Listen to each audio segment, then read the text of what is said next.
So now we're gonna be talking about how to replace your Skybox in Team Fortress 2, and this tutorial is also applicable for other Valve source games.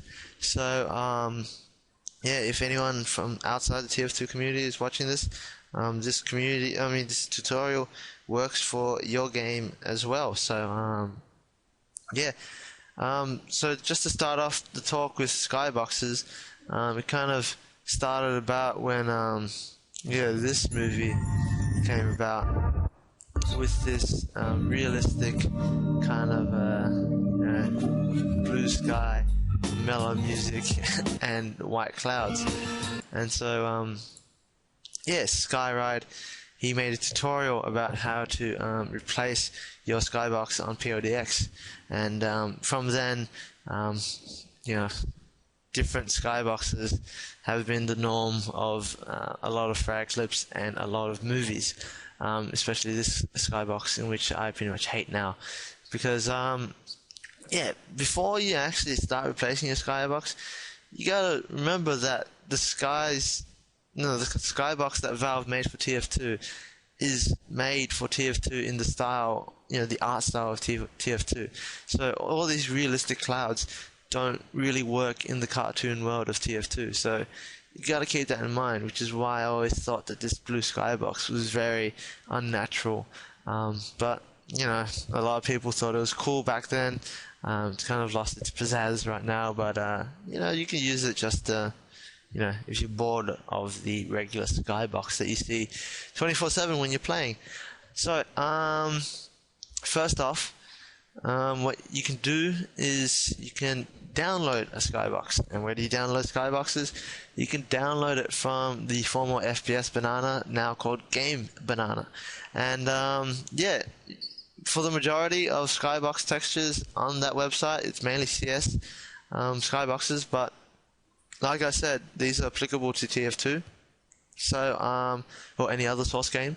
So what you do is you download one of these Skyboxes, and what's going to happen is that it's going to be in a RAR, and it's going to have a bunch of files. If I open it up, what they've done is for CS, you just need to drag that out and you replace the files inside the CS folder.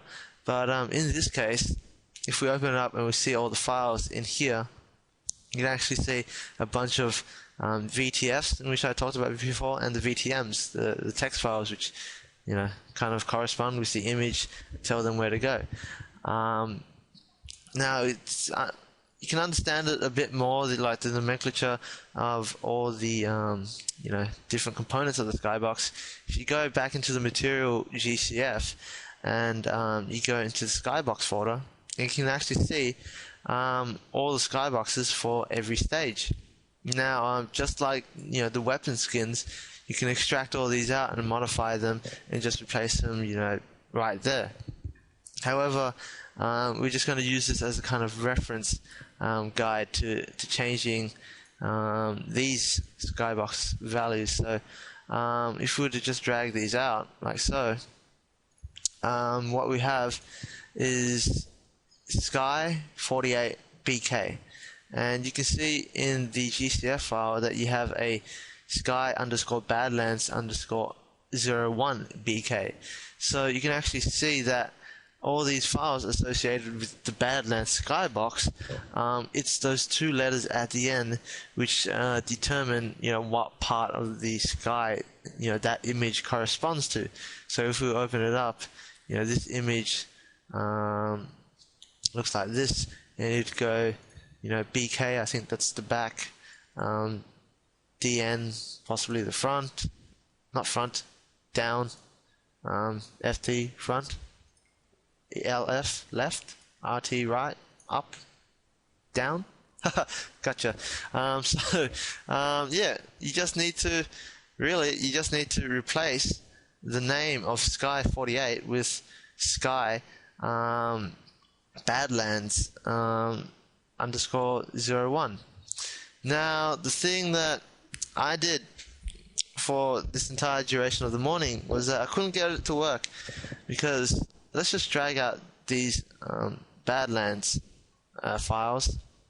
And so this file here is associated with a specific location which this VTM text file tells that back image to go. So what you need is to actually keep these VTM files because they correspond to the Badlands map, and replace the actual images with these new images.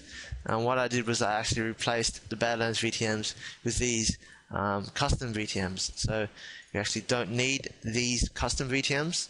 What we're going to be doing is replacing each one of these Badlands images with these Sky 48 images. So if I delete all these Badlands images, I'm going to replace all this Sky 48 with Sky Badlands _01. Now it's a bit tedious, this process, but Skyride had a script in which it does this sort of automatically.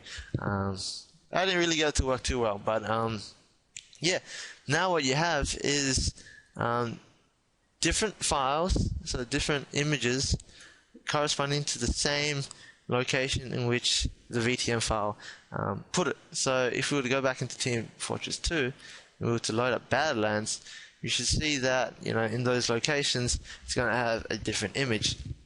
Now what I did, like how I said, these kind of realistic skyboxes don't fit in the TF2 world.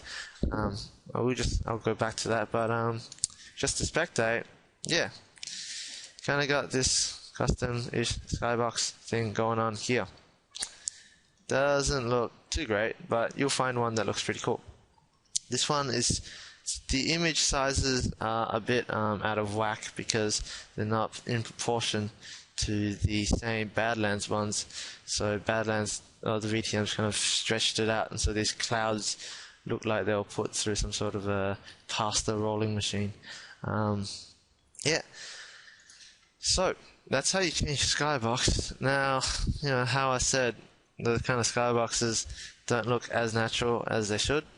A really cool thing that I did, I think it's cool, but no one even noticed it, was that if the Valve skyboxes for Team Fortress 2 are best suited for, you know, Team Fortress 2, why not use the skyboxes from other stages for Badlands? So what I actually did was I grabbed, you know, the skybox for Dust Bowl. If you're going to open it up, this kind of more light blue sky opposed to the purple sky of Badlands, and then chucked it into the Badlands, and you know it fits because it's the same kind of art brushy style, and so it didn't look out of place. And the really cool thing with skyboxes is that the color of the sky is reflected upon the weapon models and the weapons and all that. So if you had some sort of dawn sky, you know, the entire world would kind of get the orangey kind of look. And PLDX tool, the newest one back then, not sure if it still works, but because I didn't really use it, it had an automated way of changing the skybox by just choosing it. I heard that it may have screwed up recently, but you know, you could always just do this yourself. You just go into the Team Fortress 2 movie files. If you go into materials, like so, it's got the skybox material, and as you can see, it has all the VTFs right here for each one of their respective colored skybox. You know, each one of these random looking skyboxes. So yeah, you could just use these skyboxes and replace your existing ones right now to get that, you know, PLDX skybox look that, you know, people kind of, some of them are alright, but yeah, that's what you do. Just a note, some stages have a HD image file associated with the skybox, so you may need to, you know, have some of those as well associated with it. So yeah, once you do that, you got yourself a custom sky. Make sure, just a word of advice, try to keep it, you know, Simple. I've seen some green skyboxes. When the hell do you see a green sky, right? No, don't do it. Okay, just keep it simple. And yeah, that's pretty much it for skyboxes. Next is going to be green screening. So next tutorial starts in around 10 seconds when you click the next video response, and then it'll move to the next video. So 10 seconds from now.